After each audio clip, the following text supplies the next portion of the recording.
All right. Hello, and thank you so much for joining us on our webinar today focused on graduate student funding. First off, just truly such a warm welcome to UC San Diego. Our office, the International Services and Engagement Office, also referred to as ISEO, works in close collaboration with the Division of Graduate Education and Postdoctoral Affairs, GEPA, to host these webinars, hoping to make your transition to UC San Diego as smooth as possible. So another special shout out to our campus partners here today, here to share some great resources with you all and answer any questions you might have. My name is Grace Fuller. I use she, her pronouns, and I serve as the Interim Assistant Director of International Experience and Engagement at the International Services and Engagement Office, or ISEO. And I'll hand it over to my colleagues to introduce themselves. So over to you, Shauna. Thank you, Grace. Hello, everyone. I'd like to join Grace in welcoming you all to the UC San Diego community. My name is Shauna Slabiota. I use pronouns she and hers. I work in the Division of Graduate Education and Postdoctoral Affairs.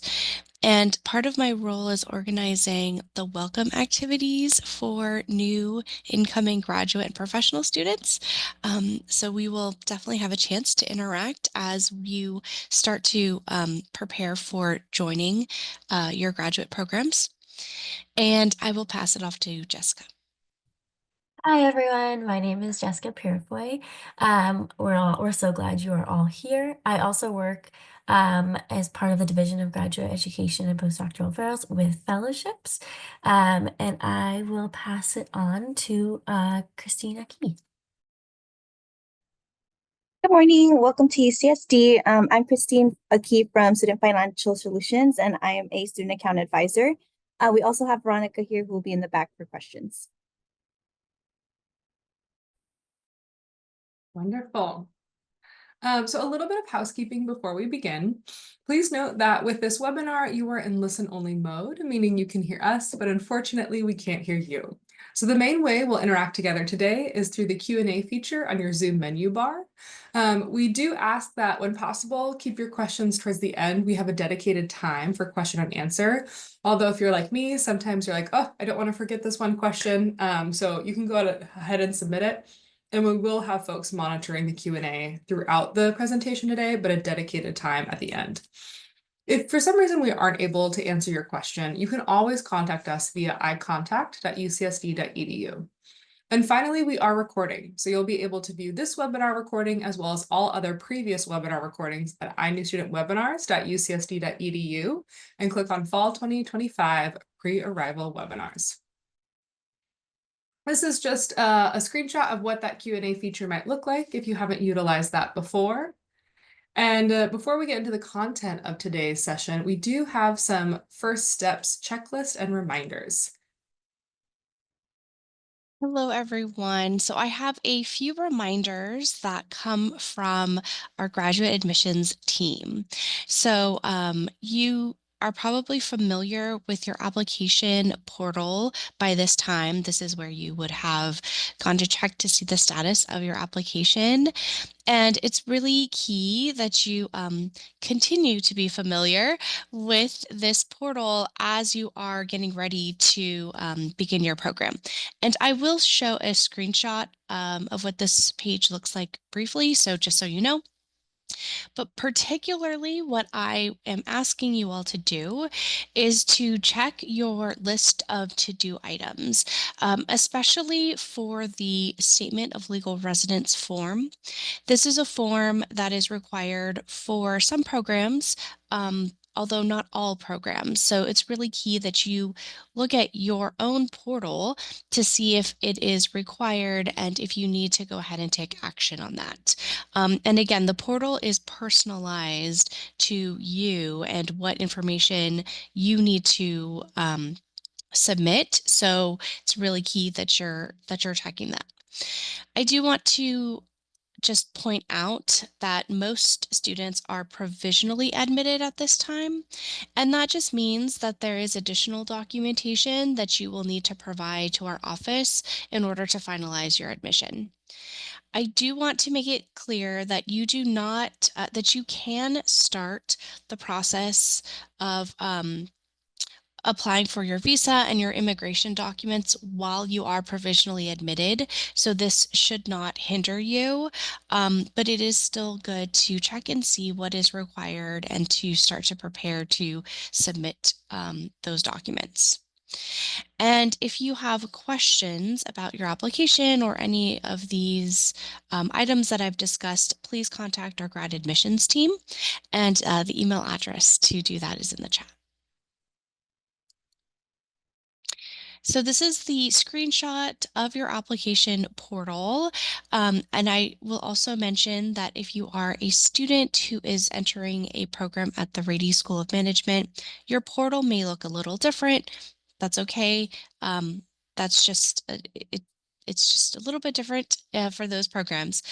But generally speaking, this is what you would see when you log in. And you can tell this on the left-hand side is your home page. It's got your status update, what the current status is. And you can also see towards the bottom where there are forms that would be listed that you might need to either take action on or have already been completed, as evidenced by the check mark. But you can also, on the sort of the right-hand side of this slide, it talks about where you can find your checklist items. And then this is going to go into more information regarding all the documentation that we need and instructions on submitting it. So please go into your portal, check to see what's listed, and take care of that when you are able. And again, let us know if you have any questions. Thank you. Thank you, Shauna. And then some first steps on behalf of ISEO. So we highly recommend everyone to use inewdegreestudent.ucsd.edu as a checklist starting your journey as an international student at UC San Diego. So it's really helpful. It kind of breaks down the process into a step-by-step process. Starting with requesting your Form I-20 or DS 2019 from our office, then proceeding to apply for your F1 or J1 visa, so on and so forth. So we have had webinars focusing on these processes, but the website is a really helpful resource that I would strongly recommend folks refer back to. In addition to that, one thing that we always like to note is to make sure to set up your required accounts. So this is really important because sometimes students have issues accessing things like iServices or other portals, things like that, because you need to set up your required accounts to basically access most things at UC San Diego. So some things that go with that. You will get assigned a PID or a personal identification number, and then you'll need to set up your UCSD password for that PID. Typically, you'll need this to access resources such as registering for classes or financial tools, and your PID can be found in your application portal. We always encourage folks to wait at least 72 hours after accepting your admission to complete this step. And in some cases, it may take up to a week to generate your PID. But that is a commonly asked for piece of information when logging into some of these accounts. Another common login will be your UCSD email and corresponding Active Directory login. So you can, again, find more information on how to set this up on our website, inewdegreestudent, and there's a section called Required Accounts. But that is something that, again, you're going to get asked for a lot. And then, like Shauna mentioned, not all folks are required to do the statement of legal residence, but if it is required for you, that's a really important piece of information that will then become necessary for you to complete before you can do most other things. So we always encourage folks to see if that's there in your application portal and complete it as soon as possible if it is. Wonderful. And with that, I will hand it over to our team to talk a little bit about the graduate student financial support. Thank you, Grace. So I just want to say that today we will be giving some general information about graduate student financial support. Funding at the graduate level does work a little differently than at the undergrad. And so we want to introduce some terms and kind of just sort of set the stage. But if you have questions about your individual funding situation with, say, your academic department or your program, if you have questions about the funding package that has come with admission, then I do recommend contacting your department or your program for more information, for more specific questions. Again, this is kind of meant to be a sort of general guide for incoming graduate students. And so I just mentioned of your academic department, which we will also sometimes call the academic home department or home department. And this is the program or the department that you will be entering for your program. So some examples, you might be doing a degree in biological science or graduate or global policy and strategy GPS or Scripps Institute of Oceanography. These will refer to generally your department or your program. And and so these are just terms that we use, but it's important to know that the home department does play several roles when it comes to graduate student funding. So they would be the ones to determine if you're eligible for support. um, for example, if a student is below a 3.0 GPA, that might be something that would make them ineligible for certain types of support, um, or perhaps, or maybe all support. But it's something to again keep in mind that individual questions could be gone to go to the department. They also would have an approval component for graduate student funding. They might be asked to give approval from another department on campus. They can also submit funding support requests on your behalf. So if a student is receiving some kind of funding from their department, the department would put in that request. And in our office, GEPA, we're receiving all of these requests and going through them, making sure it meets all the requirements, and then providing that level of oversight. But the home department's graduate coordinator, which is a staff member, they really are a good person to go to get questions answered regarding support. So this is someone that, if you're not familiar with who they are now, it would be great to get familiar with them because the home department does play a big role in this. And GEPA's role is really to make sure that all the rules and the policies are being followed across campus. And I think with that little introduction, Jessica is going to go next. That's awesome. So now we're going to chat a little bit about fellowships. So we have two different kinds of fellowships. We have intramural and extramural. So intramural is the type of funding that is within UC San Diego. So funding from your department or GEPA fellowships. And then we have extramural, which is outside funding. So you can kind of think of those as like scholar or Google fellowships or something like that outside of UCSD. Something important to note is that many intramural fellowships don't have citizenship requirements. And so we definitely suggest talking to your department coordinator or professor to see if they have any knowledge of any fellowships that might be a good fit for you that are either intramural or extramural, so with GEPA or with outside funding.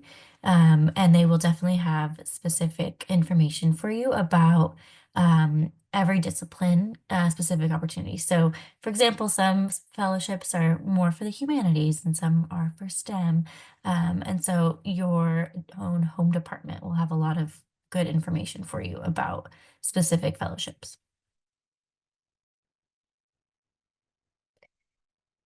And when you're looking for fellowships, it is important to really narrow down your search because there's a lot of different fellowships out there that might not fit exactly what you're looking for. So you can look for, okay, you're looking for a fellowship that you want to cover your tuition and fees. Another one could be if it's covering a stipend, or if you're doing research abroad or dissertation funding. So there's a lot of different options for what you want your fellowship to be focusing on.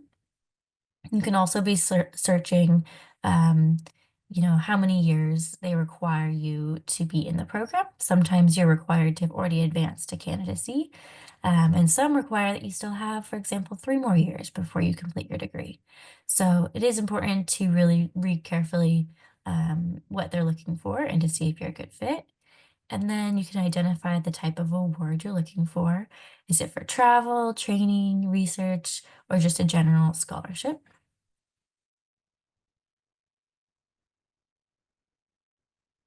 And it's really important to read the whole thing because, in a lot of cases, if you are missing any documents, it will be hard for it to be reviewed by the review committee. And so it would be really useful if you could include um, in your file or in your nomination packet a statement as why it cannot be included and when it will be available after the closing of the nomination cycle. So if you're missing any important parts of the application, it is really important to address it and be aware that you may not be able to be reviewed if you're missing you have any incomplete nomination materials.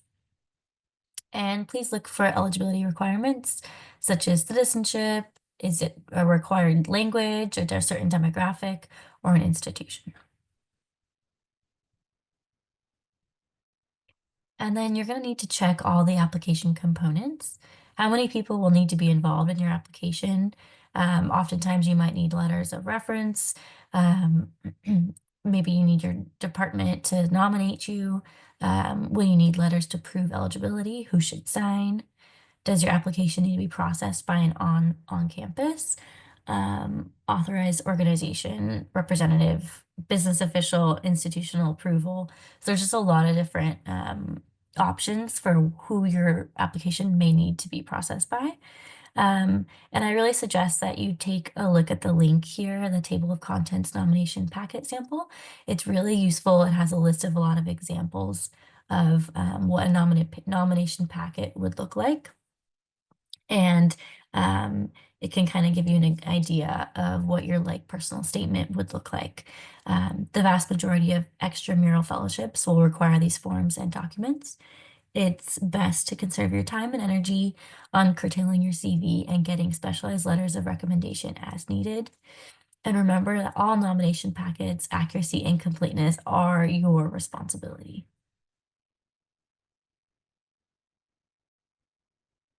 We have a lot of different fellowships that are offered within GEPA and outside our extramural fellowships. So here's a list of just some of the many fellowship opportunities. You can look for opportunities in your own home country with your employer, and then you can look for ones that UCSD offers or a lot of different organizations like Google or Microsoft, IBM. But yeah, here's a list of some, but not all, of our fellowship possibilities. Yeah, and so yes, there we go. So on GEPA's website, you can go and look for a lot of different fellowship opportunities. And we really encourage everyone to take a look at the GEPA website because it does contain really important information on salary and fee remission, fellowships, like we just discussed previously, fee payments, tax treaties for international students, and job opportunities for graduate students. Grad Student Life is also a really useful website that we encourage you to check out. We have the Fellowship Collab page, which gives you more specific information on the intramural and extramural fellowships. And it gives you eligibility requirements, deadlines, And those are really important to be able to look at. We have our GEPA fellowship website, which is just more general information on the fellowship, and Handshake, which is an awesome resource for everybody here. You can use it to look for job postings, but there's even more than just job postings. You can schedule appointments with career advisors, look for internships, there's career development workshops. So we really encourage you to use these resources that we've provided for you because there's a wealth of information.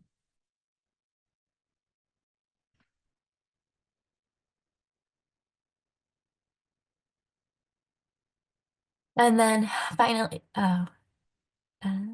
Oh, perfect. So how to receive fellowship stipends and fee payments on time? Well, really, really important part is making sure that you enroll each quarter by the registration fee payment deadline. So if you click on the enrollment and registration calendar link, which has been provided below, I really encourage everyone to save this link, bookmark it, star it, whatever, but it has so many important dates and deadlines that you need to be familiar with. So you should often check that every quarter to see what deadlines are coming up. You'll also need to be familiar with your stipend schedule.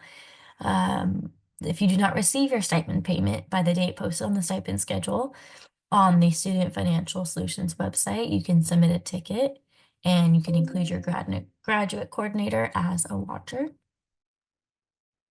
And you can enroll using the direct deposit tool via Triton link. Is different from the payment works direct deposit. And international students who become a resident alien, permanent resident, or etc. will have their direct deposit through Triton link. Hey, thank you so much, Jessica, for talking about fellowships. I'm going to talk briefly about academic employment. And so, students can be employed while they are doing their graduate program at UC San Diego. And kind of the most popular ways that a student can be working on campus and getting some support is by either being a graduate student researcher or by being an academic student employee. There's other opportunities for student employment. Jessica mentioned Handshake. Handshake is a great resource, and you can use Handshake to find student positions, for example, on campus that are not a GSR or an academic student employee. I do have students that I work with who are interns in our office, so there are other opportunities as well. But for now, we'll focus on these two categories. And so, a graduate student researcher is a student who is doing research under the direction of a faculty member or an authorized principal investigator, and the research can be in their home department or in another department. And then for academic student employees, these would be associate instructors, teaching assistants, readers, or tutors. But the difference would be that they are working with a faculty member who is the instructor for a class who's teaching a course. And these positions are helping the faculty member.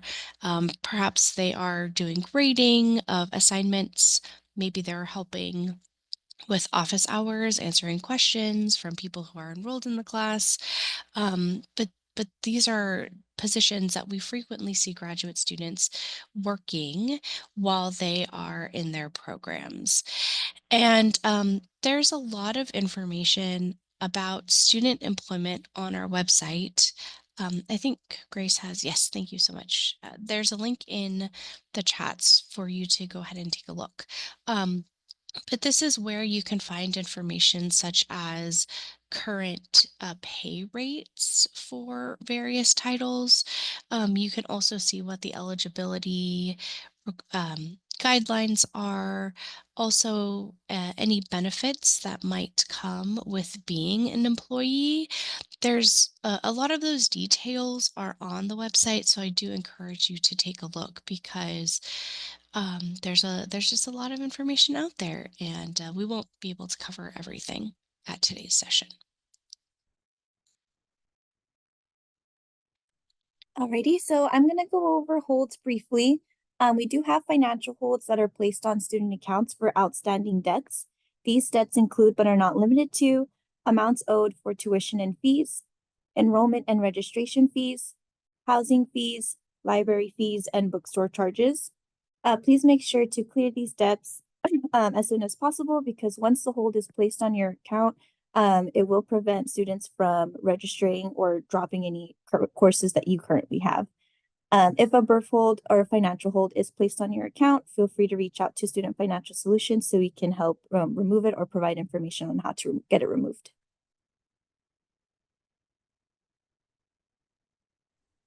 All right, thank you, thank you. So before we go into our open question and answer, I do have a few resources I want to share, and I can see you all are putting your questions in the chat, so wonderful. We'll get to those soon.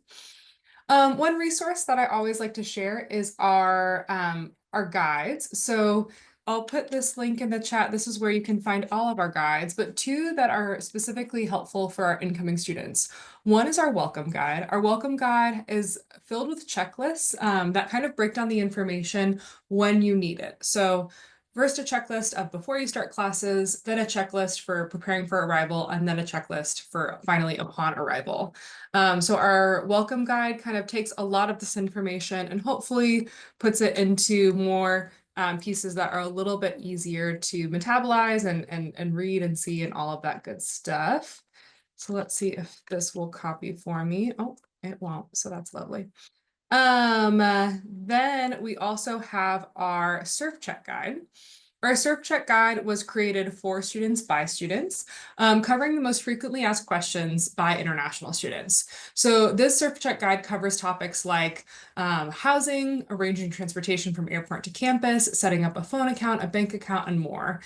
So again, take a look at our surf check guide. And that has a lot of resources, but the table of contents is hyperlinked. And so you can go to the specific section that you're interested in. Another resource I always love to share is our Grad Pals program. So this is a peer mentorship program that matches incoming international students with current graduate students at UC San Diego. Most commonly, you are matched within your same department, and students have said that this is one of the most helpful things for them in their transition to UC San Diego and their graduate program was having a peer mentor that they could ask a lot of questions to. So we highly recommend participating in the Grad Pals peer mentorship program. And thank you, Shauna, for putting all those links in the chat. Another thing that we like to highlight is if you're curious about what some of our signature programs are, so these are recurring events that we have throughout the academic year. You can check out iprograms.ucsd.edu. This is a great resource where you can see our monthly global coffee hour or our monthly game night or crafting event, a lot of fun things. We also have different types of programs, including our English in Action conversation program to practice English conversation skills.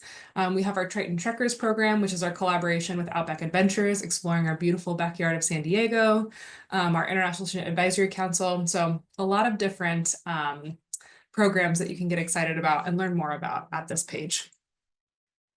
And then the final thing is our iEvents calendar. So this is a lot of students will bookmark this webpage, and whenever they're curious about like what's an upcoming event that's what's going on campus like this week or next week or this weekend, folks will go to our iEvents calendar to see what's happening. So this is a live calendar. It's populated by our office as well as other partner offices and student organizations. So really any events that have a global focus or a featuring or targeting an international audience is often featured on our iEvents calendar. And finally, if you would like a snapshot into what student life at UC San Diego looks like, specifically through the lens of an international student, we highly recommend that you follow us on Instagram. So Instagram is a really common social media platform for lots of Americans. A lot of UC San Diego students as well as departments are actually on Instagram. And it's a great way, again, to kind of see what like a sneak peek into what your life here might look like. So we have a lot of student takeovers and a lot of things like that. I think we're going to be doing a giveaway soon for some of our incoming students. So make sure and give us a follow and you can learn more about that giveaway there. Okay, so some final additional resources. Two things you can start doing now. So one would be begin requesting your visa documents via iServices. I see from the chat, I think some of you have already started to do so. So congratulations, kudos. Another thing is applying for on-campus housing. So we did have our housing webinar last week, and so that will go into further detail about that process, but that is something that you can start doing essentially right away and beginning your journey here. I do want to share with folks that the earliest you'll likely hear back from housing, dining, and hospitality about a housing contract would be mid-May.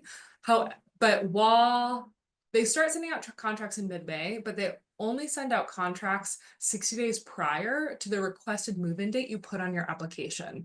So do note that you'll hear from them in mid-May if you've requested to maybe move in mid-July, but then that will be adjusted 60 days in terms of when your requested move-in date will be. July is the deadline for lots of health immunization requirements. So we did have a student health immunization and insurance requirement webinar last week as well. I think July 14th is a lot of the deadline for a lot of those things, as well as completing that some necessary training. So highly encourage you to go back and watch that webinar recording as well. And then September is when a lot of exciting things happen. So tuition, move-in, check-in, as well as new international student orientation. So if you're curious about getting a sneak peek there, you can head to iorientation.ucsd.edu. And some upcoming pre-arrival webinars. So if you are interested in being, let's say, like a GSR or a TA or any kind of instructional assistant, we do have a pre-arrival webinar later this week on Thursday, March 20th, that really focuses on English language requirements for instructional assistants. So that's any graduate student that might be providing some type of instruction to students at UC San Diego. Then next week, we'll have a pre-arrival webinar focusing on student life and getting involved on campus as an international graduate student. In April, we'll have a webinar on finances and student accounts. Then we'll have a webinar on transfer, so transferring your CBIS record, as well as campus safety. So you can, new student webinars at ucsd.edu is kind of a one-stop shop in the sense that you can you can register for upcoming future webinars there, as well as view previous webinar recordings. So when you open the drawer that says Fall 2025 pre-arrival webinars, the first thing you'll see is our future webinars that you can register for. And then if you scroll down in the drawer further, you'll then see our previous webinar recordings in case you missed it. Okay, so finally, we are doing a survey. So if there are any topics that maybe you wish we went into more detail about, maybe you still have questions about, or maybe in the future you're thinking, oh, I'd really love to hear more about this. Or if you found something really helpful and really useful, please do let us know. We are always tweaking these pre-arrival webinars to make sure that they're useful for our students.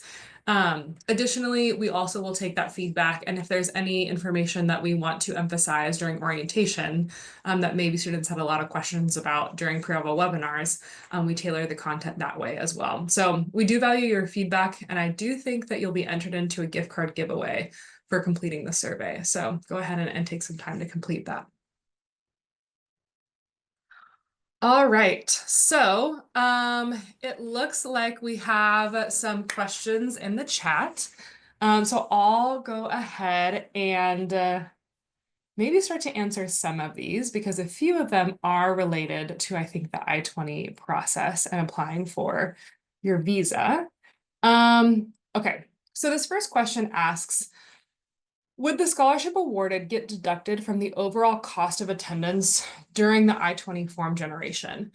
So essentially, if you were to receive a scholarship or funding of that kind, you could include that as a part of your funding requirements. So I'm going to go ahead and share this website. We shared this we talked about this a lot during our first pre-arval webinar, but it is a very important, resource. And so I'm going to go ahead and highlight it again. So this is our webpage dedicated to funding requirements needed to apply for your Form I-20 for the F1 visa or DS 2019 for the J1 visa. It goes into how much funding you might need to show, as well as the types of financial documents that are accepted. And so you can scroll through and say a funding support letter from a department, including scholarship or fellowship, is an accepted form. Please note that it has to be available in English. It must be on an official business letterhead, and a salary statement is not accepted. So if it covers the total cost of attendance for you, then that is likely the only form of financial documentation you'll need to submit. However, if it is less than the total cost, then you might need to provide other forms of financial documentation to ensure that what you submit is equal to or greater than the cost of attendance. And I will say that this is for most graduate, master's, and PhD programs, but if you are Rady or GPS or other MAS, please do take a look at the ones applicable to you. So again, depending on how much the scholarship is, if it is equal to or greater than the total cost of attendance, then that's likely the only financial documentation you'll need to submit for your Form I-20 or DS 2019. But if it is less than, you will likely need to combine that with other PDFs demonstrating other accounts in order to make sure that you're meeting that total cost of attendance. Okay, can I submit a loan sanction letter to process the I-20 and then replace it with a better loan offer that you get later on? So I want to say a couple things about loan certificates and letters. So do note that we do accept loan certificates and letters as forms of financial documentation for your I-20 or DS 2019. Contingent upon that they are available in English, that they indicate your name and the amount of the approved loan. Conditional loan approvals may be accepted only if the only condition is the receipt of your Form I-20 or DS 2019. And loan applications are not accepted as proof of funding. So I think that's a really important piece, is that we do sometimes receive loan applications as proof of funding, and that is not accepted. It has to be the actual certificate or letter, or if the only condition is that you'll receive your I-20. Now, in terms of if you can switch out, honestly, that is more of a personal decision. We will always recommend that whatever you apply for your Form I-20 and DS 2019 with, for us, you use that same document in your F1 or J1 visa application. That's because you likely need to submit those same documents for both getting the Form I-20 or DS 2019 as well as the visa appointment. And because we are more trained in looking at those financial documents, it's likely that if we've approved it, then the consular officer will also likely approve it. So to change it does risk that we haven't seen it, we haven't approved it. I would say, so again, that's a personal choice. If you decide that you get another loan and it is a better fit for you, and maybe that's after you have gotten it, then it is possible. But again, it must meet all of the funding requirements outlined here. And you can always talk to us in advising if you have additional follow-up questions. All right, our next question. Is GSR harder to get even if I enroll in the thesis track in the initial quarter? And I will hand it over to my colleague in GEPA to answer this question. Yeah, so this is a tough question to answer because lots of times folks are receiving the GSR payment by working with a faculty member on their research. And different faculty members have different ways of funding their research. And some types of research might get funded more than other types. There's a lot of variation here. So what I would recommend doing is talking to the staff in your academic or in your home department, in your academic home department, to maybe see what GSR options are available, and they would be able to provide additional information for you. Wonderful. Thanks, Shauna. Mhm. Okay, our next question is how much time does it usually take to process the I-20 once proof of funding is shared with the team? So this is another great question. I am going to share my screen again. So I am on inewdegreestudents.ucsd.edu. So please go ahead and this, I feel like, website will become your best friend. It has a lot of information here. But because it has a lot of information, I want to highlight some specific sections. So I'm under step 1, apply for your F1 or J1 certificate of eligibility. And I'm under the section, submit a request for your immigration document Form I-20 or DS 2019. Now it goes into a lot of information, but what I want to highlight here is receiving your immigration document. So please note that the processing time for a new admit request will depend on a number of different factors and cannot be guaranteed. However, that being said, the processing time for a new admit I-20 or DS 2019 request is approximately 15 business days from the date a complete and accurate request is submitted in iServices. So in general, I would say 15 business days from the date we receive a complete and accurate request in iServices. If you are wondering what does a complete and accurate request mean or look like, I would highly suggest reviewing our iNew Student webinars. So again, I'm clicking on Fall 2025 pre-arrival webinars. So up here is our upcoming webinars that you can register for. Down here are our previous webinars. And if you watch specifically Welcome to UC San Diego First Steps, we have the recording and the presentation listed here. That is where we go through how to apply for your Form I-20 or DS 2019 and what a complete and accurate application will entail. So I highly recommend that as a resource. But that step-by-step guide is also listed here in terms of how to prepare for a submission and what is needed. All right. Grace, Yeah, go ahead. sorry, I was actually going to say maybe skip the next one because I can talk about that. There's a few questions about TAs, but somebody specifically said that they got their I-20 and they have a question Yes. about applying. Okay, wonderful. So yes, you got your Form I-20. Is it time to apply for your F1 visa? Congratulations, you already got your Form I-20. Our office is busy issuing those I-20s and those DS 2019s.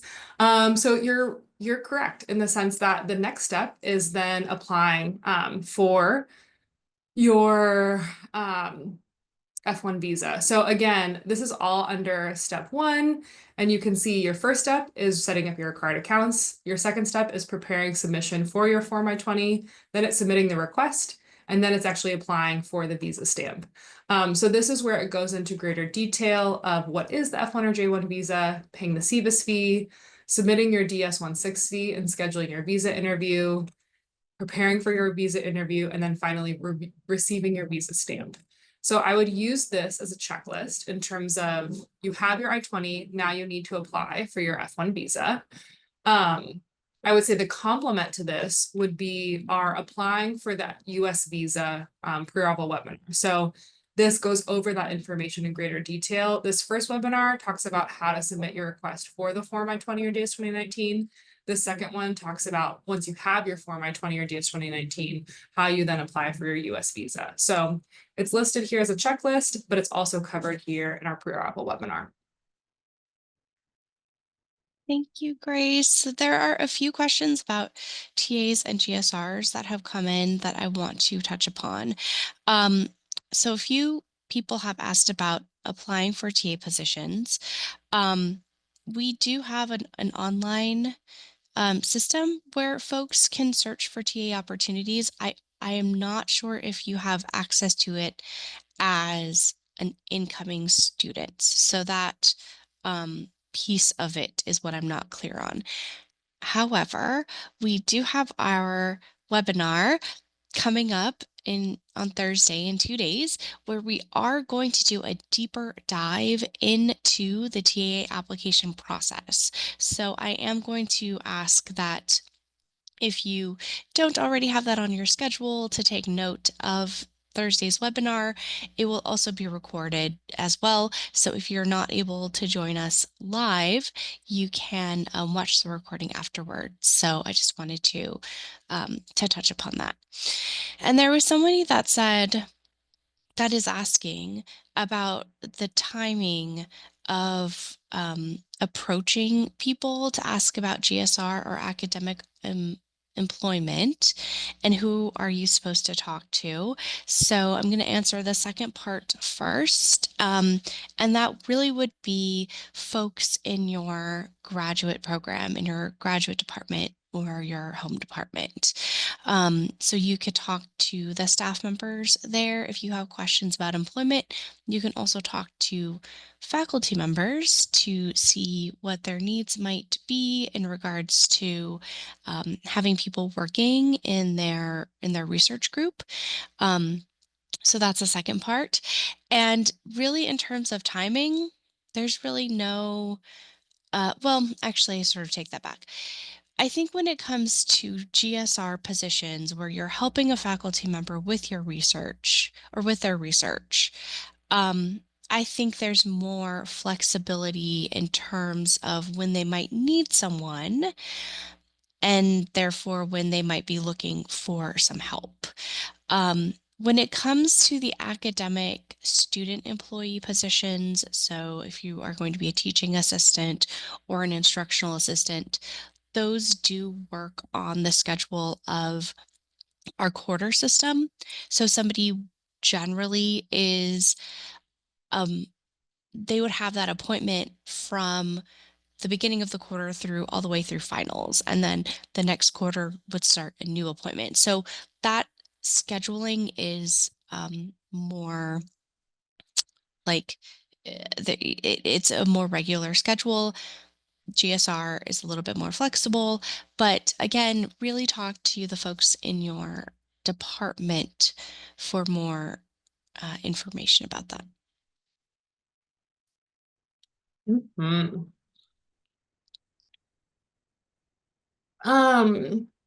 So for programs that don't have funding packages, is it possible for international students to secure graduate student employment before arriving at UCSD? So this kind of speaks to what Shauna also just said. It kind of depends. Depends on the employment opportunity, etc. I do know that some students will apply for jobs on Handshake.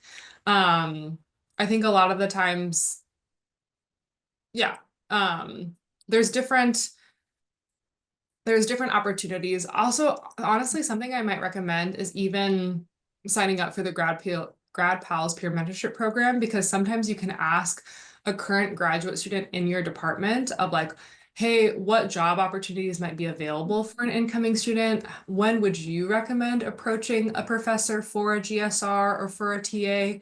They might have some insightful information because they're more familiar with your department and how to navigate your department. So I also know that I think is maybe one of the questions for our upcoming, this is, sorry, I'll do this. Our upcoming Parable webinar that's actually student life and getting involved as an international graduate student. That is actually hosted by current international graduate students at UC San Diego. And that will include a panel that talks about what student life has looked like for them and how they have navigated UC San Diego as a current international graduate student and how they navigated their department. So I might recommend registering for that Parable webinar as well. But I'll go ahead and I'll put the Grad Pals link in the chat, as well as the link for the student life and getting involved on campus. And then the last thing I'll put in the chat as well will be, we do have this web page that I like to make sure students are aware of, but also not over rely on. So this is our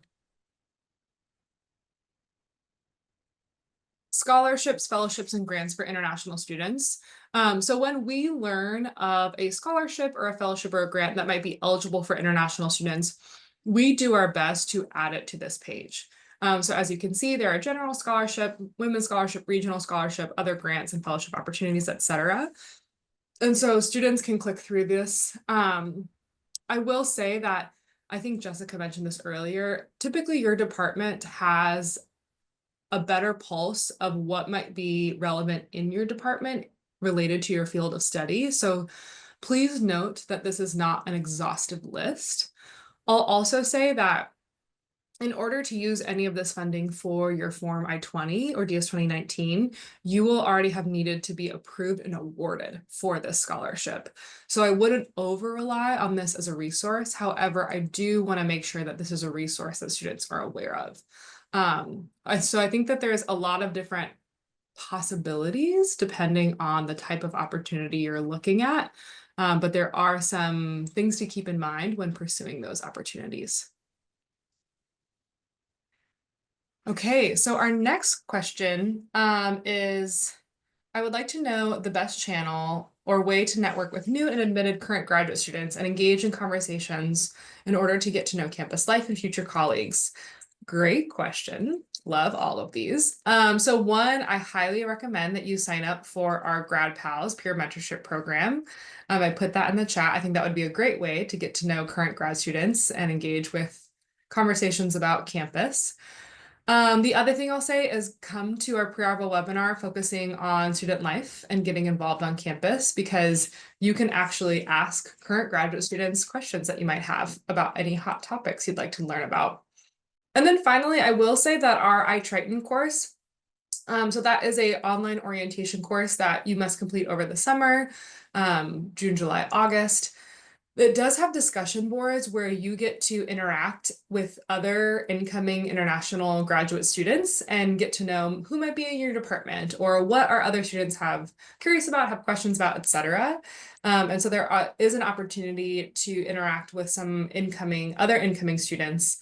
And then before meeting them, hopefully in person at International Orientation in September. There's a question about if someone's co-advised and kind of how that funding works. It really kind of, again, this is a situation where, or this is an answer where kind of each situation might work a little differently. So I would hesitate to kind of say yes or no either way. It really kind of depends on where the faculty member might have funding available. So unfortunately, the answer to this one is it just might depend depending on who you're working with and what kind of research you might be doing. And then we're teaching us for this next question, which is asking about teaching assistants and tutoring. So teaching assistants might have some tutoring in their position, but we also have a type of job that's tutor. So depending on the needs of the class and what tasks the faculty might need assistance with in running their course, or the instructor of the course, what kind of help they might need, it is possible that they may hire someone to be a tutor, or they might hire someone to be a teaching assistant. And those roles are a little bit different. So it really depends on the needs, I would say, of that particular course, what that might look like. I'll also just echo that at our pre-arrival webinar this Thursday at 8:30 a.m. Pacific Standard Time, a lot of these folks who run a lot of these positions or know a lot more about like the timeline or requirements or what is included in a teaching assistant position, a TA position, or a graduate student researcher, GSR, any type of instructional assistant. they will be at the webinar. So they are great folks to ask a lot of these questions to. So I would highly recommend you attend this Thursday for our Pre-Arrival webinar. I feel like I say this every webinar, but I also think it's true. And I know that we have different students join us for each webinar.